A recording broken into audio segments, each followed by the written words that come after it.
Eh bien, nous sommes dans un endroit magique avec une dame et un monsieur qui nous ont reçus dans leur maison extraordinaire. Et ce monsieur et cette dame font une huile qui, elle aussi, est extraordinaire. Et j'ai été très surpris de voir les qualités qui ressortaient de ce produit. Nous sommes ici dans un pays que j'aime beaucoup puisque je suis né à côté, juste à côté de Marseille. Mais je vais me taire parce que notre ami, là, qui fait ce produit avec un talent magnifique, va nous en parler mieux que moi. C'est à vous, mon ami. Merci beaucoup pour cette introduction. Je voudrais quand même attirer l'attention sur le fait que c'est mon fils Antoine qui s'occupe de la partie production. Donc c'est à lui qu'on doit la qualité des olives, qui sont bien sûr le début de la naissance d'un produit qu'on qualifiera souvent d'excellence. Ce produit, il ne peut être bon que si effectivement les variétés sont choisies, sont bonnes, que les olives sont respectées et traitées avec considération, et surtout au moment de ce qui s'appelle la transformation, la trituration, qui permet à ces olives de se transformer en huile d'olive.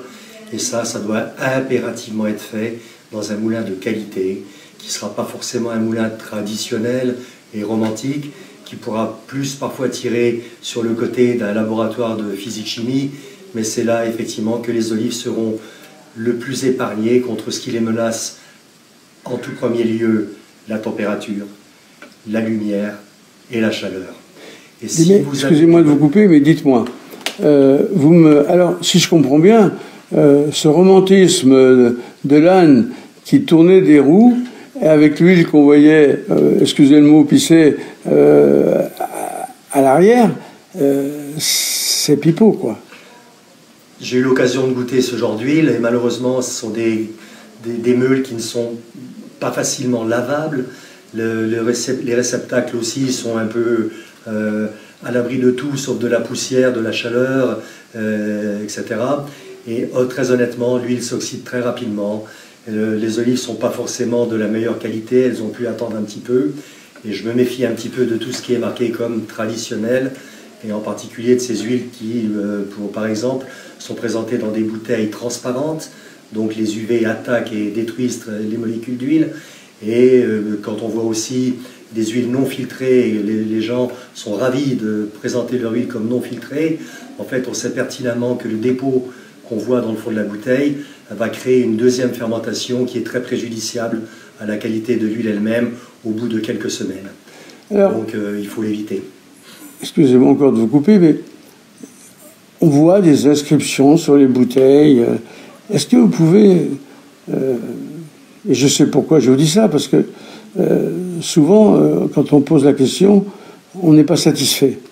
Alors, je vous pose la question. C'est quoi ces inscriptions sur lesquelles ce gens se fie, et avec votre façon de parler qui est très claire, eh bien, expliquez-moi et expliquez à nos amis qui nous regardent. Alors, toutes les huiles que vous trouverez dans le commerce sont marquées huile d'olive vierge ou huile d'olive vierge extra, et première pression à froid, récoltée, pressée uniquement par des moyens mécaniques, etc. Pourquoi?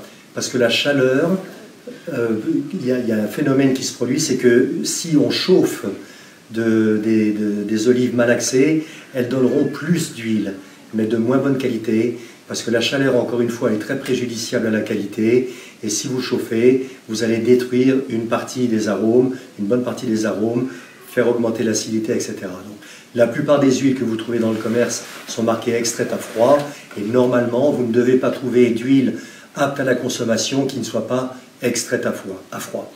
Maintenant, il y a ce qu'on appelle les huiles d'olive vierge et l'huile d'olive vierge extra. Les huiles d'olive vierge sont des huiles dans lesquelles on ne trouve que du produit de l'huile de l'olive et rien d'autre. Il n'y a pas de coupage, il ne doit pas y avoir de coupage, de mélange avec quoi que ce soit d'autre. Extra signifie que le taux d'acidité est bas, est faible, est inférieur à 0,8. Et surtout, ça veut dire que pendant le processus, jamais la température n'a dépassé les 27 degrés. C'est pour ça que nous avons un fruité vert qui est une huile d'olive vierge extra, parce que cette température a été respectée pendant la trituration. Nous avons notre noir d'olive maturé, qui est une huile d'olive faite à partir d'olives qui ont été fermentées, laissées à fermenter à l'abri de l'oxygène de l'air pendant une petite semaine. Mais pendant ce phénomène, la température monte au-dessus des 27 degrés pour aller vers 32, 33 degrés. Et donc, elles ont dépassé la température fatidique. Et nous les vendons sous l'appellation huile d'olive vierge. Nous ne nous autorisons pas à l'appeler vierge extra. Nous n'en aurions pas le droit à cause de cette température. Alors qu'en fait, lorsqu'on fait l'analyse de cette huile, le fruité vert est à 0,2 pour un maximum de 0,8 en acidité. Et pour le fruité noir, on est à 0,3, 0,34.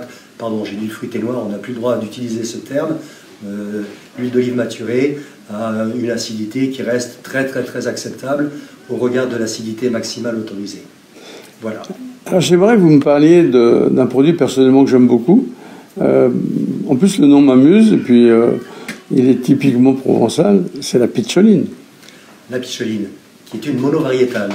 C'est une huile qui est faite uniquement avec cette variété d'olive un petit peu oblongue, qui est très connue comme olive de bouche, et qui a la propriété de faire une très bonne huile en fruité vert, avec une petite amertume légèrement plus marquée que pour un fruité vert traditionnel, issu d'un mélange de variétés comme on le fait pour l'AOC Provence, qui a donc un peu plus de caractère, mais que je trouve personnellement assez agréable. Alors, on a goûté 4 huiles, c'est ça? 3 huiles. 3 huiles, pardon. Les 2 AOC en fruité vert et en noir d'olive, et la pitcholine, qui est une huile de France. Oui, on a goûté 3 huiles qui étaient, moi je les qualifie de merveilleuses. Hein. Je ne veux pas vous cirer, comme on dit vulgairement, les chaussures, mais c'est pas pour rien d'ailleurs que les gens qui travaillent avec vous, c'est déjà une marque de reconnaissance. Quand on voit, ils pouvaient nous les dire. Alors vous travaillez avec qui dans ce marché? En 7 ans d'activité, où on est parti vraiment de zéro, on a tout créé de rien, de zéro. On avait les arbres, voilà, c'est tout. On n'avait même pas de quoi ramasser les olives. Et lorsque j'ai commencé la commercialisation, c'était il y a 7 ans, et ça a été effectivement assez difficile de percer dans ce milieu que je ne connaissais pas vraiment au départ.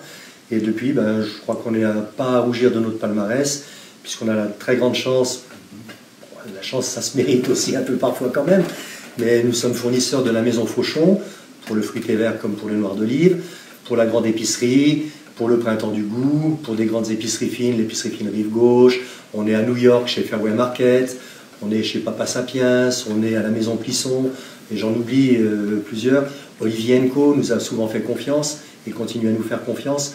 Voilà, mais ça se fait pas du jour au lendemain, ça demande quand même beaucoup de travail, beaucoup d'assiduité, et l'obligation de remonter les manches et d'aller au contact des gens, de fréquenter les salons professionnels pour rencontrer des pros à qui on a l'occasion de faire goûter nos huiles, puis c'est vraiment la seule façon de juger de la qualité d'une huile. Parlez-moi des chefs qui vous font confiance. Alors les chefs qui nous font confiance, la première ça a été Reine Samut à Lourmarin, la Fenière. Ensuite, j'ai appris, mais tout à fait par hasard, que le chef du Ritz à Londres appréciait particulièrement notre noir d'olive. Et le dernier chef qui nous fait confiance, c'est une jeune femme de 40 ans, 3 étoiles Michelin. C'est la première 3 étoiles Michelin d'Angleterre. Elle s'appelle Claire Smith. Son restaurant s'appelle Core, à Notting Hill. Et je l'ai appris par hasard, par une cliente de ce restaurant qui a goûté mon huile. Et ils ont la gentillesse dans ce restaurant de mettre en exergue nos produits. Donc elle a vu Château de Panis, elle a été sur le site et elle m'a appelé. Comment est-ce que je peux faire pour avoir votre huile en Angleterre? C'est comme ça que j'ai appris que Claire Smith utilisait mes produits, j'en savais rien. Je l'ai contactée et elle est devenue une cliente régulière puisque je leur fais une livraison tous les mois sans même attendre leur commande. Ce qui est assez inusuel dans ce métier. Oui, mais c'est pas par hasard. Alors dites-moi, si j'ai bien compris, vous étiez pilote de chasse, instructeur en plus. Non, je n'ai pas été instructeur, j'étais pilote de chasse et après j'ai fait les essais en vol. J'ai suivi des cours particuliers pendant une année en Angleterre d'ailleurs pour apprendre à faire l'évaluation des instruments, des radars et de diverses choses sur les avions et sur les prototypes. Uniquement sur les prototypes d'ailleurs. Alors comment on passe d'un homme de l'air à l'homme de la terre? Un petit peu par hasard, mais pas tout à fait, parce qu'en fait, quand je cherchais un endroit pour passer mes vieux jours, je l'avais dit à mon fils, qui lui est très très attiré par la terre, bien qu'il soit aviateur lui aussi, et c'est lui qui a découvert cet endroit qui s'appelle Panis, qui est un vieux mas du XVe siècle, qui a été fréquenté par des gens quand même, comme Saint-Exupéry, Giono, Pagnol, Mermoz. Alors, Mermoz et Saint-Exupéry, pour un ancien aviateur, ça cause, c'est pas pour ça qu'on est ici, mais quand même, ça fait bien plaisir. Et c'est donc à mon fils qu'on doit ça, et j'en suis très content. Et le mot Panis, quand même, il a une histoire. Ah, il a une histoire, puisque c'est le nom de la famille venue de Toscane, la famille de Panis-Pazzi, qui s'est installée ici à la fin du XVe siècle, et qui a donné son nom au lieu et au mas. Et en fait, comme je vous l'ai dit, comment il s'appelle, Saint-Exupéry avait des amis, et Marcel Pagnol était d'ailleurs professeur d'anglais pas très loin à Tarascon. Marcel Pagnol est venu souvent à Panis, le nom lui est resté dans l'oreille, et Maître Panis, sans nul doute, ça vient d'ici, quoi. Et j'en suis très fier. Mais on pourrait faire un livre de cette histoire. Bon, certainement, il y aurait des choses à dire, oui, bien sûr. Oui, puis vous savez, comme dans tous les romans, on peut aussi broder, pourquoi pas. Alors moi qui suis un fan de Saint-Exupéry, il n'y a pas une histoire aussi avec Saint-Exupéry qui tourne autour de ce lieu, dans ce lieu, avec un personnage célèbre qui était, je crois, son pote à l'école. Ah, Charles Salès, qui était le propriétaire des lieux. En fait, Charles Salès, c'était le camarade de pension d'Antoine de Saint-Exupéry, et ils ne se sont jamais quittés, ils ont toujours continué à s'écrire jusqu'à la mort de Saint-Ex. Et j'ai eu la chance d'avoir en main 27 lettres de Saint-Exupéry, parce qu'on connaît la fille de Charles Salès qui habite Nîmes, qui habite pas très loin d'ici. Et ces lettres sont des merveilles, même des lettres d'adolescents. Charles Salès recevait de son camarade Antoine de Saint-Exupéry des lettres qui toujours étaient accompagnées de dessins sur la lettre même. Quand il était au Maroc, des hommes en Gandoura, des hommes, des femmes, des ânes même. Quand il était plus jeune, même je me souviens d'avoir lu une lettre où il disait à son camarade Charles Salès qu'il en avait assez, qu'il ne supportait plus les mathématiques, que jamais il ne serait capable de rentrer à l'école navale, et il explique pourquoi il en a assez, il n'en peut plus, et il dessine ce petit étudiant sur son banc d'école, la tête sur la main, et puis il y a une toile d'araignée qui descend avec une belle araignée pour faire voir qu'il s'ennuie à mourir. Une autre fois, une autre lettre où il reprochait à son camarade Charles Salès de ne pas lui avoir répondu. Il devait avoir, je crois, à l'époque 17 ou 18 ans, donc c'était quand même un tout jeune homme. Et cette lettre se présente sous la forme d'un faire-part à l'ancienne, avec la bordure noire qui encadre la lettre. Et dans cette lettre, il avait établi déjà dans sa tête tout un plan, où il dit « Mon cher Charles, j'aurais pu répondre à ton absence de missive sur le ton de la plaisanterie, sur le ton de la diplomatie, etc. etc. » Et après, dans le cours de lettres, il fait 3 exemples de lettres. Donc c'est extraordinaire, la structure elle-même, et puis la forme et le fond sont merveilleux. C'est là qu'on voit que c'était quand même quelqu'un d'un peu extraordinaire tout de même. Mais si on réfléchit bien dans le fond, puis je crois que vous y avez pensé aussi, dans cette superbe tour ronde là-haut,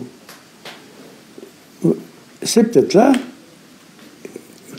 que serait né le Petit Prince. C'est ce qui se dit. Monsieur Renard, qui est malheureusement décédé depuis quelques années déjà, était un historien local qui a beaucoup écrit sur Panis, sur beaucoup de choses d'ailleurs dans la région, et sur Saint-Exupéry, les phrases qu'on peut lire un petit peu qu'il faisait ici avec ses amis. Et il semblerait que dans la tour ronde du XVe siècle, la chambre du haut était celle d'Antoine de Saint-Exupéry, et M. Renard disait qu'a priori c'est là qu'auraient été écrites les premières lignes du Petit Prince, juste avant le départ de Saint-Ex aux USA, dans les années 30, je ne sais plus exactement quand, 34, 35, je ne sais plus, et c'est en fait aux États-Unis que le Petit Prince a été terminé pour le moins, et même édité. Donc peut-être on va rêver, se dire que cette légende est vraie, et c'est encore plus sympa pour nous. Une petite, et même une grande dernière chose. On est dans un endroit absolument magique. Parlez-moi en 2 mots pour terminer, parce que ça mériterait un reportage à lui tout seul, cette superbe bâtisse où vous demeurez avec la famille, votre femme, les enfants, les petits-enfants, etc. C'est magique cette maison. On a tombé sous le charme assez rapidement, effectivement. C'est vrai que moi je cherchais une maison assez grande pour pouvoir librement accueillir mes 4 enfants, les gendres et belles-filles, et les bientôt 12 petits-enfants que nous allons avoir. Et je crois qu'on ne s'est pas trompé parce que le cadre est merveilleux, la région est merveilleuse, il suffit de voir le ciel aujourd'hui, comme tant de fois, l'environnement avec beaucoup de verdure, beaucoup de fleurs, et puis les vieilles pierres. Les vieilles pierres, c'est irremplaçable, et c'est vrai qu'on est sous leur charme, et c'est vrai qu'on est peut-être aussi sous leur charme au sens propre du terme. Elles ont probablement une influence sur la façon dont on vit, dont on le ressent. Peut-être que ça nous aide un petit peu à avoir un peu plus d'élan et à nous sentir un peu plus concernés par justement cette production d'huile d'olive à laquelle on attache beaucoup d'importance, beaucoup de travail et beaucoup d'amour. Ça se sent. Je vous remercie, monsieur. Et je remercie madame de nous avoir accueillis et toute la famille. Vous êtes les bienvenus. Au revoir. Au revoir. Et à bientôt.